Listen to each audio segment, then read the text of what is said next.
Sí, gracias, señora presidenta. Señor ministro, quería agradecerle su presencia hoy aquí esta tarde, la solicitud de su comparecencia para hablar de estos dos asuntos que consideramos de extraordinaria relevancia.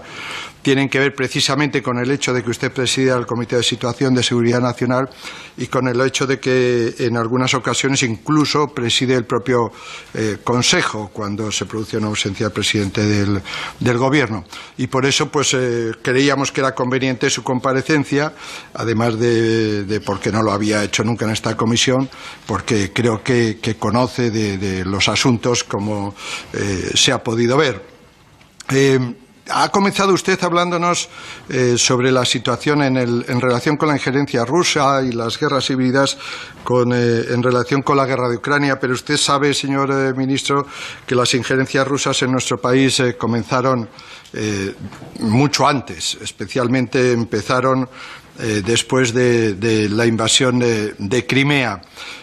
De hecho, la Comisión Especial sobre la Injerencia Extranjera en los Procesos Democráticos de la Unión Europea recogió en su informe de 9 de marzo de 2022 algo que luego ustedes recogieron en el informe anual de Seguridad Nacional de ese mismo año, en el que venía a decir que los hallazgos sobre los contactos estrechos y regulares entre funcionarios rusos y representantes de un grupo de secesionistas catalanes requieren una investigación en profundidad. Investigación, insisto, en profundidad, pues se considera que forman parte de la estrategia más amplia de Rusia de utilizar todas y cada una de las oportunidades para manipular el discurso con el fin de promover la desestabilización.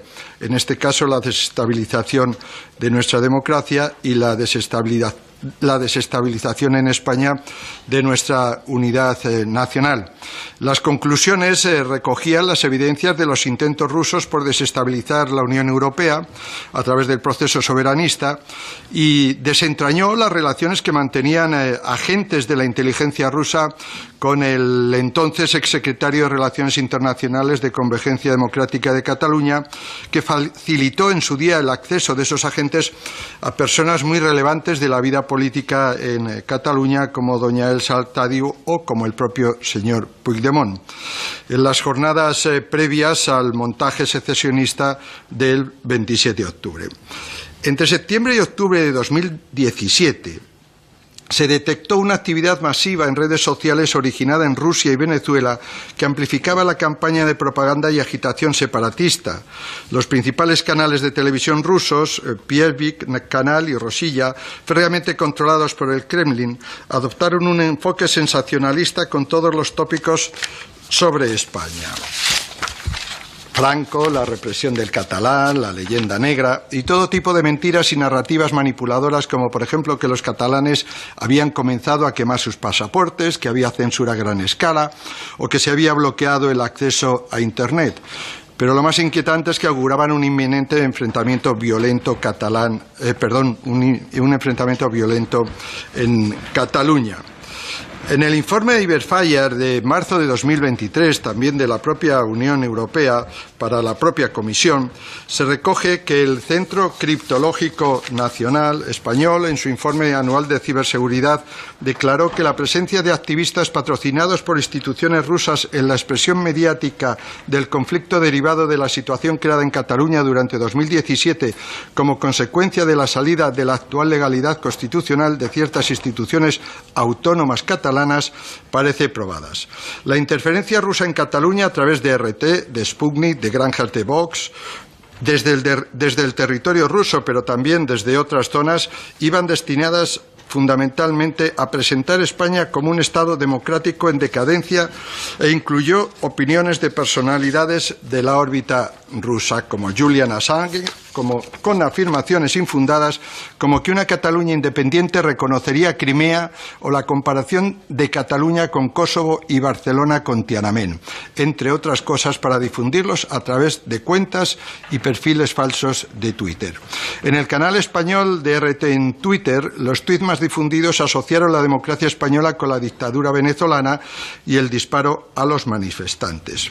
El hashtag Cataluña o Catalan Referendum, se convirtió en un tema de tendencia global durante 12 horas el 1 de octubre del 17 en Twitter. Las noticias que provenían de los medios de comunicación como RT y Sputnik se ubicaron en el cuarto lugar como las principales fuentes de referencia. El análisis de impacto reveló que el 84% de las cuentas más activas utilizadas eran anónimas y en su mayoría controladas por bots. La mayoría de los puestos se referían a acciones policiales, el 50% de RT y el 40% en Sputnik, seguido de críticas al Gobierno de España, el 19% en RT y el 40% en Sputnik. El grupo más grande de perfiles simplemente redistribuyó y retuiteó contenido de RT y Sputnik, seguido por un grupo venezolano, el 24%, y otro que distribuyó contenido de fuentes distintas a las anteriores. Sin embargo, señor ministro, en el informe anual sobre seguridad nacional de 2023, ya redactado y presentado en el Congreso en el año 24, con sus nuevas alianzas, se borraron las huellas sobre todos estos hechos y desaparece cualquier alusión a la relación de Rusia con el independentismo o con estos sectores. Por lo tanto, lo que a mí me gustaría que hoy me concretara es si el informe de 2022 hacía referencia a la necesidad de abrir una investigación, ¿qué investigación fue la que abrió el Gobierno? ¿Cuál es la colaboración en estos momentos del Gobierno con aquellos procesos judiciales abiertos, como el caso Volo, ¿verdad?, en Cataluña, para investigar estas relaciones que podrían derivar en actividades delictivas?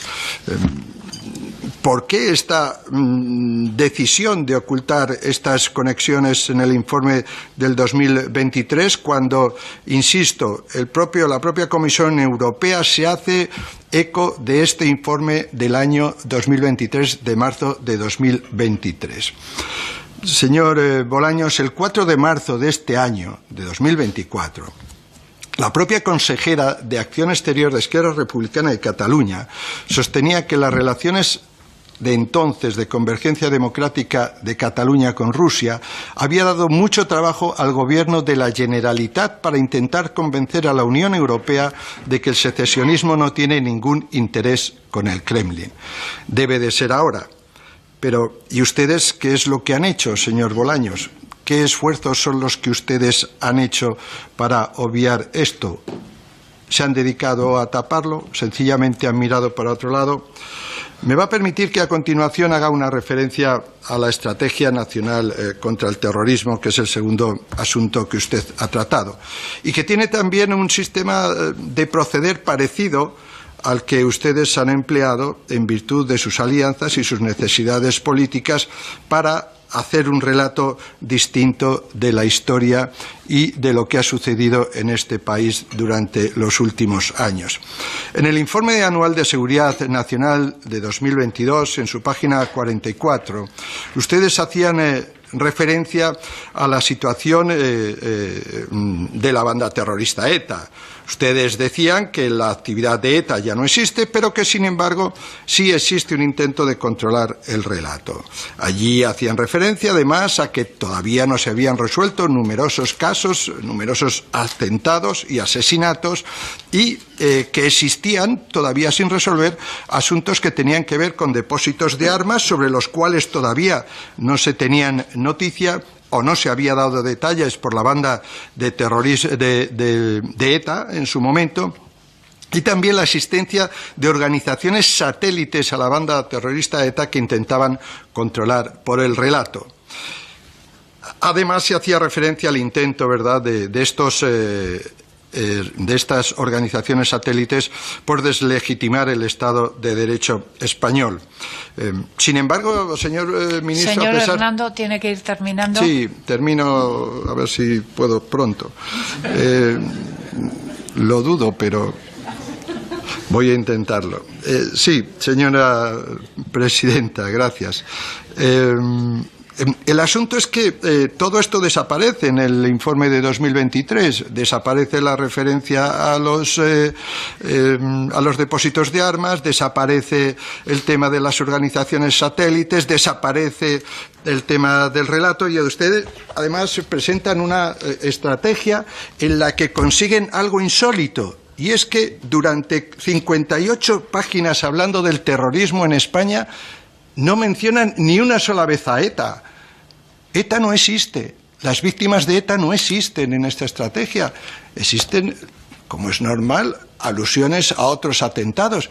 Pero ¿por qué han hecho ustedes desaparecer el terrorismo de ETA? Ahora lo llaman terrorismo autóctono, como si fuera un producto del país que da la tierra. Oiga, no, es el terrorismo de ETA. Ha dejado muchas personas muertas, muchas vidas truncadas, mucha gente que ha tenido que salir del País Vasco, muchas lágrimas derramadas, y que ustedes dentro de estos nuevos o neorrelatos, esta nueva semántica que ustedes hacen por blanquear a esas asociaciones que todavía perviven en el País Vasco para hacer apología del terrorismo, organizar homenajes a los terroristas o sencillamente intentar cambiar el relato de lo que ha sido el dolor profundo que ha causado la banda terrorista ETA, a mí me parece sencillamente miserable. Y solamente acabo con un pequeño apunte. Mire, ustedes hablan del acuerdo para afianzar la unidad de defensa de las libertades y la lucha contra el terrorismo impulsado en el año 2015, en esta estrategia. Tengo que decirle que el pacto que firmamos en el año 2015 no fue este. Nosotros, PP y PSOE, firmamos un pacto para luchar contra el terrorismo antiyihadista. Un pacto que ustedes, desde el año 18, han sido incapaces de reunir. Y, por otra parte, el único pacto por las libertades y de lucha contra el terrorismo, señor Bolaños, no sé dónde está usted, se firmó el 8 de diciembre del año 2000.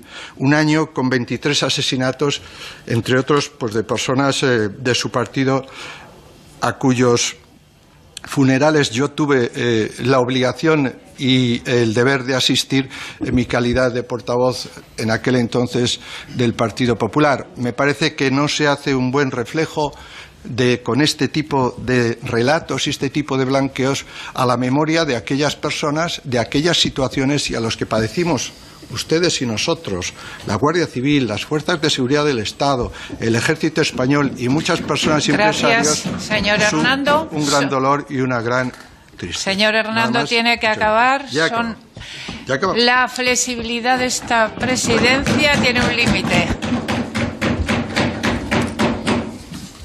Mire, ha hablado usted de la injerencia rusa y lo ha situado usted en una fecha previa al año 2022, que es cuando se inició la agresión rusa a Ucrania.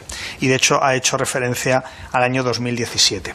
Yo, y luego entraré en detalle también a otras cuestiones que se han planteado por la portavoz de Junts, pero ciertamente durante el año 2017 hubo también, pero no sé cómo denominarlo, porque era absolutamente público que la televisión rusa, que redes sociales que tenían detrás pues actores rusos o progubernamentales rusos, algunos medios de comunicación que posteriormente fueron cerrados en 2022 por la Unión Europea porque lo que hacían era propagar propaganda rusa, pues fueron lanzando una serie de relatos en relación con el proceso soberanista en Cataluña, que básicamente pues venían a decir que la Unión Europea se iba a dividir en pequeños estados, que decían que el sistema de la Unión Europea y que Europa en general iba a colapsar, que era un sistema ineficiente y que por tanto donde estuviera el modelo ruso de eficacia en el gobierno, pues que se quitaran las democracias, en fin, decadentes europeas. Se hablaba de que España estaba al borde del conflicto civil. Todo esto es así, es público. Esto no es necesario una estrategia de seguridad nacional ni es necesario un centro nacional de inteligencia. Esto lo hicieron de manera absolutamente pública. Pero también le digo que esas investigaciones que se produjeron con lo que en algunos juzgados denominaron o se intentaron denominar como una trama rusa, también le tengo que decir que no existió. Es decir, todos los procedimientos judiciales que se abrieron en relación con injerencia rusa en el proceso soberanista en España, todos los procedimientos judiciales están cerrados, excepto uno. Y ese uno se ha pedido el archivo hace escasos días por parte del Ministerio Fiscal y, por tanto, veremos qué decide su señoría, pero es un escenario posible que también se archive. Por tanto, Vamos a hablar de los hechos, vamos a hablar de lo que ocurrió, pero también vamos a decir claramente lo que no ocurrió. No hubo ninguna trama rusa en Cataluña en el proceso independentista, no lo hubo. Dicho esto, claro que se continúa en todo momento investigando, sobre todo a raíz del inicio del conflicto bélico en Ucrania. Y esas labores de averiguación, de análisis, de investigación, por ejemplo, dieron lugar a que España expulsara a 27 diplomáticos rusos en el año 2022, que obviamente pues trataban de extender ese relato prorruso de legitimación del conflicto bélico, de legitimación de la invasión rusa sobre Ucrania y, en general, pues de intentar debilitar a los países europeos. Pero insisto, yo creo que una cosa son los hechos, que son ciertos, otra las conclusiones, y creo que aquí es básico, es fundamental que nos ciñamos a lo que se ha establecido en procedimientos judiciales. Y ya le digo, todos están archivados excepto uno, y hace unos días el Ministerio Fiscal pidió el archivo, también por falta de toda evidencia probatoria, en ese procedimiento judicial. Ha hablado usted también de ETA, ¿no? Y de, bueno, pues usted echa de menos más referencias en el informe y en la estrategia de seguridad nacional a ETA. Yo creo que aquí conviene recordar también dos evidencias, y es que en noviembre de 2011 ETA anuncia el fin de su actividad armada y, en concreto, el 3 de mayo del 18 ETA emite un comunicado donde dice que se disuelve. Y estamos en 2024. Es decir, hace 6 años que ETA se disolvió y hace 13 años que ETA dejó de tener actividad terrorista. Y esto creo que también es un hecho absolutamente indiscutible. No obstante, se ha hecho referencia por parte del portavoz, uno de los portavoces socialistas, que también se habla de ETA. Y usted me ha mencionado distintas páginas, pero yo le menciono aquí tanto la página 28 de la estrategia, donde se dice que ETA hoy no es una amenaza terrorista en nuestro país, y la página 54, donde se dice que el Ministerio del Interior sigue investigando y se siguen analizando documentos, armas, efectos informáticos a los que se tuvo acceso como consecuencia de la disolución de la banda terrorista ETA. Y luego, por último, usted se ha referido a dos pactos del año 2000 y del año 2015, dos pactos a los que llegamos el Partido Socialista y el Partido Popular, que me lleva a una reflexión. Qué fácil es llegar a pactos cuando en la oposición está el Partido Socialista y actúa como un partido de Estado. Tanto en el año 2000 como en el año 2005, en ambos años, existían mayorías absolutas del Partido Popular. Y era el Partido Socialista el que estaba en la oposición. Y en el año 2000 se llegó a un acuerdo en materia de terrorismo etarra y en el año 2015 en materia de terrorismo yihadista. Por cierto, el pacto del año 2000, en el artículo 1, decía que las dos partes pactaban que se eliminaba de la confrontación política legítima cualquier referencia al terrorismo. Yo no sé hasta qué punto este artículo se cumplió en todo el proceso de diálogo que llevó a cabo el gobierno de Zapatero y que dio lugar a la finalización de la actividad armada de la banda terrorista ETA. Me temo que no se cumplió del todo, pero en todo caso se pactó. En el artículo 1 se pactó sacar de la legítima confrontación política todo lo que tuviera que ver con la banda terrorista. Y en el año 2015 se llegó también a un acuerdo para afrontar, para luchar al terrorismo yihadista, que en este momento es la amenaza, digamos, pues la amenaza más real que tiene nuestro país en materia terrorista. Sí, gracias, señora presidenta.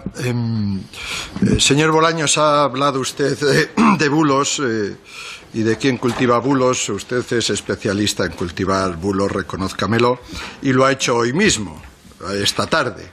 Usted me dice que en la Estrategia Nacional contra el Terrorismo se habla de ETA. Oiga, ni una palabra, no aparece la palabra ETA. Usted confunde la Estrategia Nacional con el informe de seguridad nacional, y son dos cosas absolutamente distintas. Por eso yo le he hecho una cronología diferente, y por eso le estoy hablando y le estoy diciendo, ¿verdad?, que esta utilización perversa de la semántica es una banalización del mal. Ustedes no hablan en esta estrategia para nada, obvian totalmente cualquier referencia a ETA y a las víctimas de ETA. Y esto tiene que ver con un discurso que se ha ido marcando progresivamente, y se lo he señalado 22, 23 y ahora esta estrategia que presentan en el año 24. Por lo tanto, usted cultiva bulos y aquí tenemos el primero de los bulos. En segundo lugar, mire, los pactos de Estado contra el terrorismo se han alcanzado con gobiernos del PP, sí, claro. Es que el primero que tiene que buscar que haya pactos de Estado es el gobierno. Usted dice, no, es que eso es gracias a que la oposición... No, perdone. Es que ustedes con nosotros no han buscado ningún pacto. Sus pactos los tienen con los independentistas, con Bildu, con aquellos a los que decían que no podrían dormir, ¿verdad?, si pactaban con ellos, pero no con nosotros, señor Bolaños. De hecho, ustedes, a pesar de haber perdido las elecciones, han conformado una mayoría que ideológicamente no es progresista, y usted lo sabe, solo con el único objetivo de mantenerse en el gobierno gracias a la demonización que hacen permanentemente del grupo parlamentario de Vox. Quiero decirle, además, lo siguiente. Ha hablado usted de algunas declaraciones y tal. Bueno, yo le he visto a usted en algunas declaraciones últimamente no muy brillantes, ¿no? Sobre todo cuando hablaba de ese último colaborador de la justicia que se llama Víctor Aldama, ¿no? Lo calificó a usted de agente de la tía. Pero según ha ido pasando los días, hemos visto que las cosas que decía no eran propias de agente de la tía. Este señor, dentro de lo que es la estrategia antiterrorista, parece ser que tenía importantes relaciones en la lucha antiterrorista y la lucha contra el yihadismo. Fue condecorado por ustedes, por su gobierno. Además, estuvo 5 días en la instalación más importante de la Guardia Civil, donde se preparan los agentes para luchar contra el terrorismo. Y el coronel jefe de la UC2, que es la unidad que lucha contra el terrorismo dentro de la Guardia Civil, además de condecorarlo, dijo que había prestado grandes colaboraciones con el Estado. Señor Bolaños, ¿miente usted cuando lo descalifica diciendo que es un agente de la tía? ¿Miente el coronel jefe de la UC2? ¿Se manejaba así porque era un señor cualquiera? ¿Podía ir a las instalaciones? ¿Esas instalaciones va cualquier persona? Usted dijo un día que quien colabora con la justicia tiene el apoyo del gobierno. Claro, salvo que venga a hablar o a colaborar para acusarles a ustedes, que dase la casualidad que en una encuesta reciente, entre las palabras del señor Aldama o al presidente del gobierno, creen más a ese presunto delincuente que al presidente del gobierno. Será porque ya la gente sabe que el presidente del gobierno tiene como una de sus habilidades permanentes el estar continuamente mintiendo, algo en lo que usted también pues es un alumno aventajado. Respecto al otro tema de las... espero que me aclare esto de Aldama, ¿verdad? Y lo de la gente de la tía o las colaboraciones, porque hemos visto fotografías de este señor con agentes de la CIA y el FBI. Parece ser organizando monterías con personas responsables de la lucha antiterrorista, y por lo tanto pues me parece que este señor no era un señor cualquiera, que me parece que sí, que usted ha hecho aquí un poco el papel de Filemón. En cuanto al tema de la intromisión rusa, mire, en el año 14, señor Iñárritu, el gobierno de España adoptó sanciones contra el gobierno ruso. Lo sabe usted, ¿verdad? Vale, bien. Es que como usted cuenta también las cuestiones como le van y le vienen, también cuando hace referencia a las organizaciones próximas a ETA, y yo lo entiendo, porque usted está donde está. No debería de estar ahí, pero bueno, pues está. ¿Qué le vamos a hacer? Desde luego no cuente con nuestro aplauso ni con el intento de cambiar la memoria de lo que ha sido para este país o ha representado esos señores que hoy dirigen su organización, como el señor Otegi, ¿no? Pero hablaban en segundo lugar del tema del tema ruso, ¿no? Mire, esto no es un tema de ridículo ni son patrañas. Oiga, la injerencia rusa por desestabilizar Europa ha sido una constante en los últimos años. Y eso está reconocido.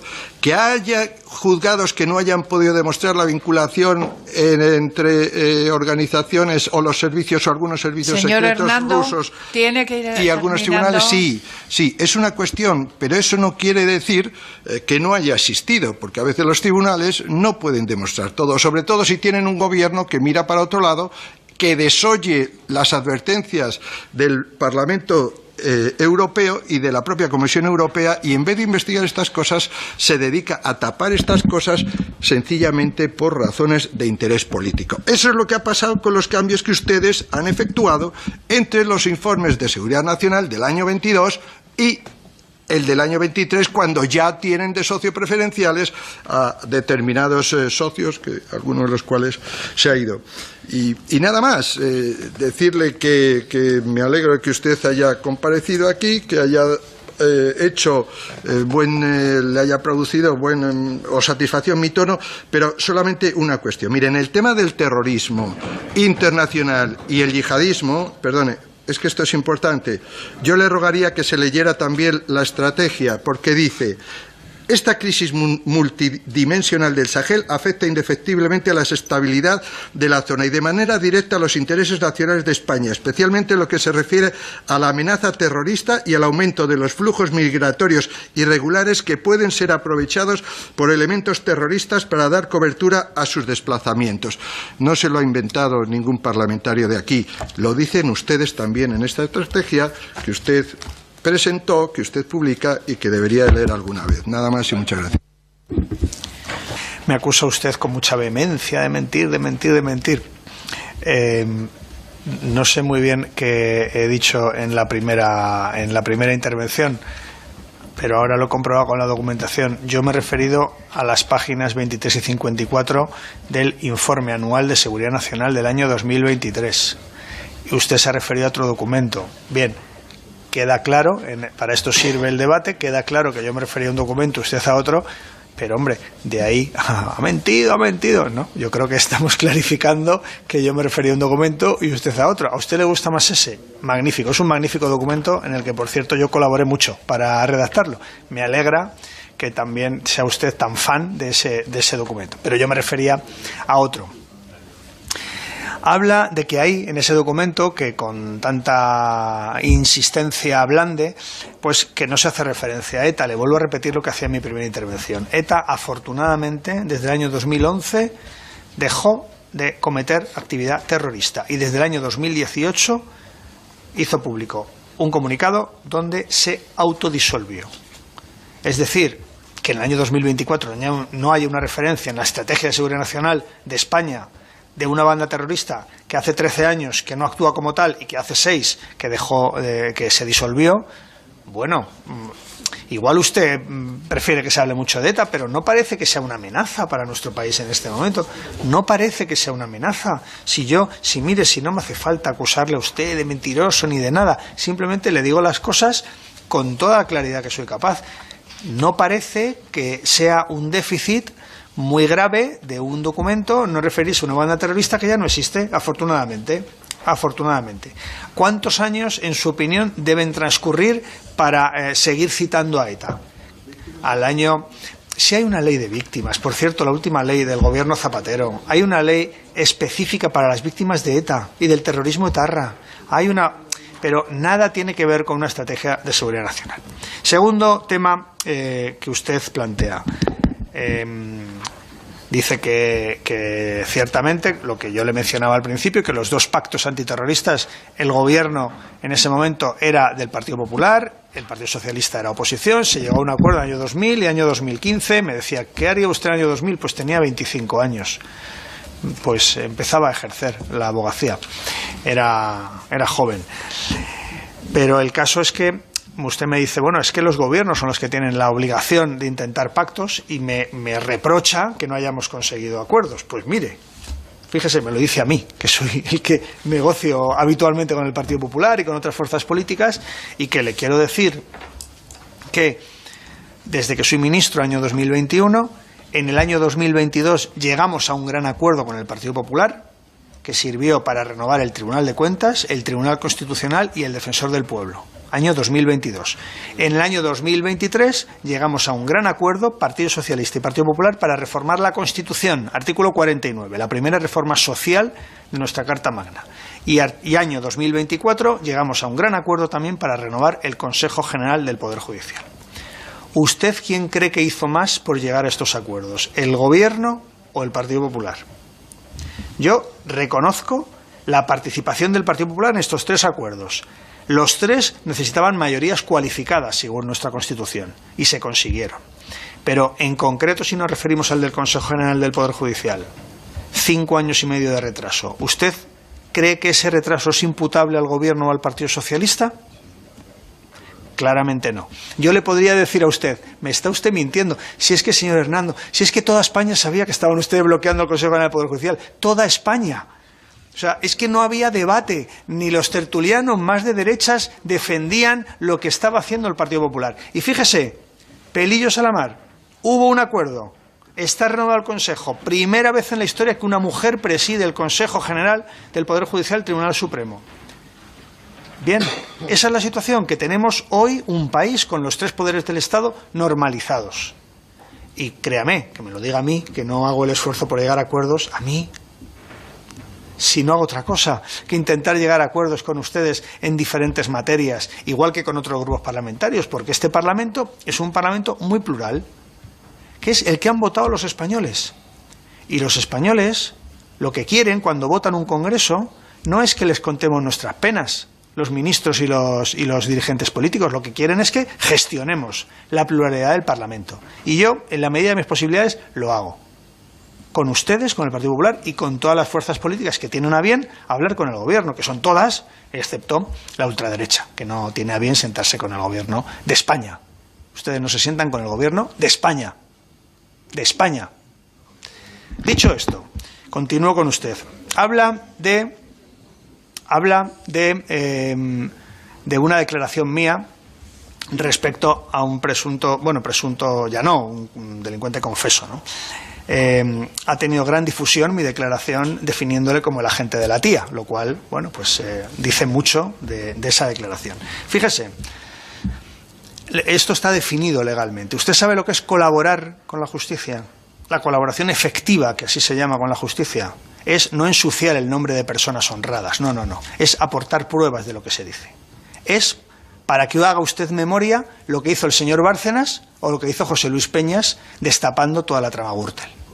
Y el señor Bárcenas destapando la caja B del Partido Popular. Eso es colaborar con la justicia, porque es aportar pruebas documentales a un relato de hechos. Pero ensuciar nombres sin ninguna prueba, mire, esto ni es colaborar con la justicia ni merece calificativos demasiado bondadosos por parte de nadie. Me hace usted referencia también a que, este señor tenía relaciones. ¿A usted le parece que agentes de élite de los servicios de inteligencia de cualquier país se van de montería, se hacen fotos para salir en las portadas de los periódicos y, por tanto, perder ese carácter anónimo imprescindible para cualquier agente de servicios de inteligencia? No parece muy verosímil. No parece muy verosímil. Me parece que los agentes de los servicios de inteligencia, al menos los buenos, los de élite, intentan como requisito fundamental de su labor la discreción. Cuando uno se va de monterías y salen fotos y se publican en los periódicos, no parece que vaya a poder ser un agente de los servicios de inteligencia muy operativo en el futuro. No parece que vaya a ser muy operativo. Y luego también habla usted que cómo le digo que no hay una trama rusa, que los tribunales no han probado nada, pero es que el Gobierno miró para otro lado. Pero si en 2017 el Gobierno eran ustedes, era el Partido Popular, eran ustedes. En el 2017, en el 2024, en el 2023 se podrá hablar, se podrá ver, se podrá comprobar, pero los procedimientos judiciales derivan de unos hechos del año 2017 que a ustedes todavía les quedaba más de un año en el Gobierno. ¿Miraron ustedes para otro lado? se iniciaron procedimientos judiciales, se han archivado. ¿Vamos a ser usted y yo más que...? Señor Hernando, le recuerdo que no puede interrumpir al ministro. Le pregunto y le provoco al señor Hernando, claro. Son preguntas retóricas, señor Hernando, son preguntas retóricas. Comprenda que Almería nos une mucho más que cualquier otra circunstancia. No tenga usted ninguna duda.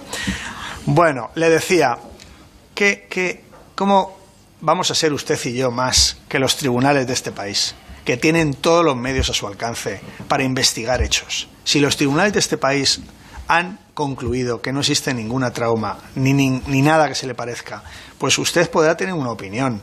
Pero lo cierto y verdad es que en el año 17 el gobierno era del Partido Popular. Estoy convencido que colaboraron con la justicia en esta materia, igual que nosotros colaboramos en aquello que se nos solicita.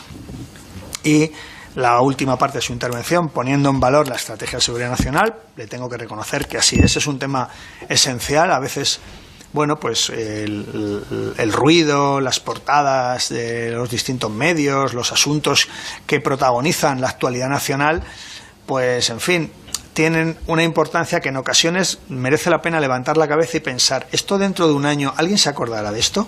La mayor parte de los días no. Y sin embargo la seguridad nacional es simple y llanamente hablar de nuestra libertad y de nuestra vida. Porque un fallo, una fisura en la seguridad nacional puede tener consecuencias terribles. Y por tanto, que le preocupe que se haya leído el informe y que lo comparta, aunque tenga alguna referencia crítica hacia mí. Yo fui uno de los redactores de ese informe y por tanto pues le tengo que agradecer el esfuerzo que ha hecho para prepararse esta intervención. Señores portavoces del Partido Socialista, el señor Rodríguez está en la mesa, el señor Ruiz de Diego. Creo que la intervención que ha hecho el señor Rodríguez respecto a los contactos del Partido Popular con Junts en el verano de 2023 es una historia que está por escribir. Será interesante conocerla cuando eso sea así. Y bueno, pues ¿por qué no? Será historia de nuestra democracia, ¿no? Cómo intentar conseguir la investidura de un presidente del Partido Popular y qué cosas se ofrecieron. Ahí realmente creo que algunos medios de comunicación aquí presentes pues tienen ahí una tarea para esclarecer esto.